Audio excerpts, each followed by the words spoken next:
नमस्कार, स्वागत है आपका हमारी खास पेशकश बाजार इस हफ्ते में। मैं हूं विवेक मित्तल और ये हफ्ता शायद निवेशक भूलना नहीं चाहेंगे क्योंकि ये हफ्ता काफ़ी वॉलेटाइल और छोटे निवेशकों के लिए खराब कहा जा सकता है। अगर हम देखें तो पहले निफ्टी से शुरुआत करते हैं। निफ्टी में करीब 500 पॉइंट की गिरावट इस वीक में देखने के लिए मिली। एक समय था जब निफ्टी ने इस बार 22,000 का लेवल भी 2 बार टेस्ट किया, लेकिन कहीं ना कहीं रिकवर होकर बंद तो हो गई है इस वीक में 22,000 के ऊपर। लेकिन देखना होगा कि आगे के वीक्स में किस तरह से ट्रेड करेगी। इस वीक में जो मुख्य लगाड रहा वो बैंक निफ्टी, जहां पर कि हमने देखा कि 47,835 से 46,594 लगभग 1,300 पॉइंट्स की गिरावट बैंक निफ्टी में आती हुई दिखाई दी। हालांकि आईटी इंडेक्स ने संभाला और करीब 400 अंक बढ़ा इस पूरे वीक में। लेकिन इस वीक की हाइलाइट्स बैंक या आईटी नहीं थे। इस वीक के हाइलाइट्स से मिड कैप स्मॉल कैप, जहां पर कि जोरदार गिरावट देखने के लिए मिली।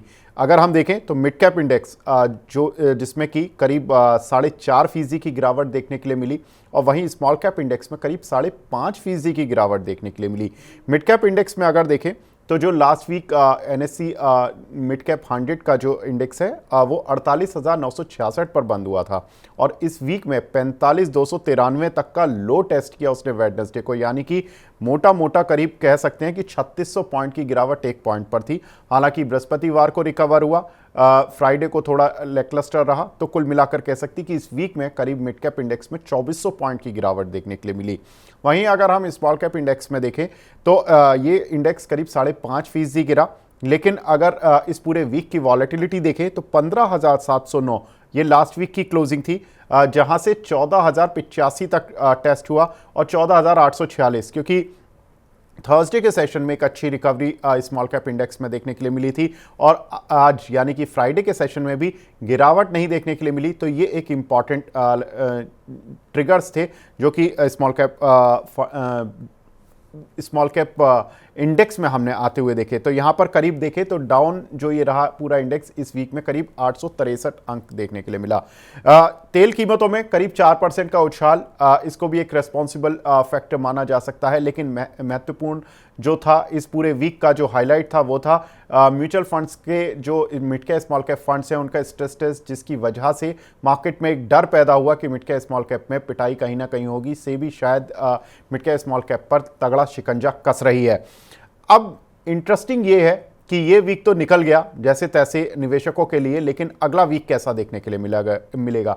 अगले वीक के कुछ एक ट्रिगर्स पर नजर डाल लेते हैं। सबसे इंपॉर्टेंट ट्रिगर होगा जापान की जो मॉनेटरी पॉलिसी होगी उस पर नजर रहेगी। 18 से 19 मार्च को ये पॉलिसी रहेगी, तो 19 मार्च को जो पॉलिसी की अनाउंसमेंट्स होंगी उस पर मार्केट की नजर पूरी तरह से रहेगी, क्योंकि जापान में डिफ्लेशन से इन्फ्लेशन की अवस्था लौट रही है। और अगर देखें तो वहां पर interest rate hike, world wide interest rate cut की बात हो रही है, लेकिन वहां पर इंटरेस्ट रेट हाइक की बातें हो रही हैं, जिसकी वजह से प्रेशर बना हुआ है कि कोई भी हॉकिश स्टेटमेंट वहां के गवर्नर की तरफ से आता है तो हो सकता है कि आपको एशियन इंडिसेस आने वाले कुछ सत्रों में प्रेशर में आती हुई दिखाई दें। साथ ही अगर देखें सहारा कहां से मिल सकता है, सहारा मिल सकता है फेड चेयरमैन की स्टेटमेंट से।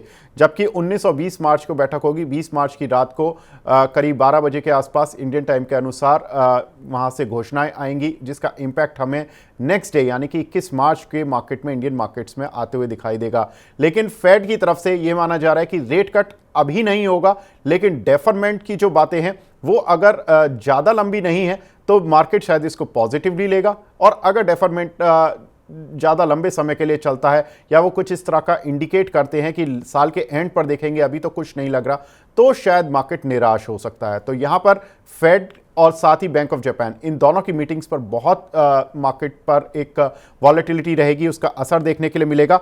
साथ ही दो इंपॉर्टेंट ट्रिगर जो कि इंडियन मार्केट्स के लिए रहेंगे, उसमें एक होगा Q4 के एडवांस टैक्स आंकड़े, जिस पर की मार्केट की पूरी तरह से नजर रहेगी, क्योंकि अगर Q4 में जो कंपनियां एडवांस टैक्स के आंकड़े अच्छे पेश करेंगी उसका सीधा असर कंपनी के Q4 अर्निंग्स पर होगा और मार्केट अब अर्निंग डिस्काउंट करना शुरू कर देगा। साथ ही जो चौथा एक इंपॉर्टेंट ट्रिगर होगा वो होगा चुनाव की तारीखों का ऐलान, जो कि इस वीकेंड में आता हुआ दिखाई देगा, लेकिन उसका असर जो होगा वो नेक्स्ट वीक में मार्केट जब ओपन होगा तो होगा। क्योंकि अगर हम देखें तो इलेक्शन और मार्केट इसको अलग नहीं किया जा सकता, और अगर इलेक्शन कहीं ना कहीं इलेक्शन की डेट्स आ जाती हैं तो इलेक्शन की जो चीज़ें होती हैं वो पूरी तरह से मार्केट डिस्काउंट करने लगता है। तो ये कहीं ना कहीं मार्केट को हो सकता है कि निचले लेवल पर सपोर्ट देने का भी काम करे, क्योंकि इलेक्शन की तारीख होंगी, गवर्नमेंट यही माना जा रहा है कि इसी गवर्नमेंट की वापसी होगी, पॉलिसी फ्रंट यही रहेगा, तो कहीं ना कहीं मार्केट इसको शायद पॉजिटिवली लेना शुरू करे। हालांकि मार्केट ने इसको ऑलरेडी डिस्काउंट किया था, लेकिन कहीं ना कहीं इस बार जब ये तारीखें आएंगी तो एक सेंटीमेंट चेंज हो सकता है। तो कुल मिलाकर ये कह सकते हैं कि नेक्स्ट वीक भी काफ़ी खबरें रहेंगी, सेंट्रल बैंक्स पर नज़र रहेगी, चुनावी तारीखों पर, और साथ ही मिड कैप स्मॉल कैप के प्रदर्शन पर और एडवांस टैक्स आंकड़ों पर। तो नेक्स्ट वीक भी काफ़ी इंपॉर्टेंट रहने वाला है। बने रहिए मनी 9 के साथ, बताते रहेंगे इसी तरह के कुछ अपडेट्स।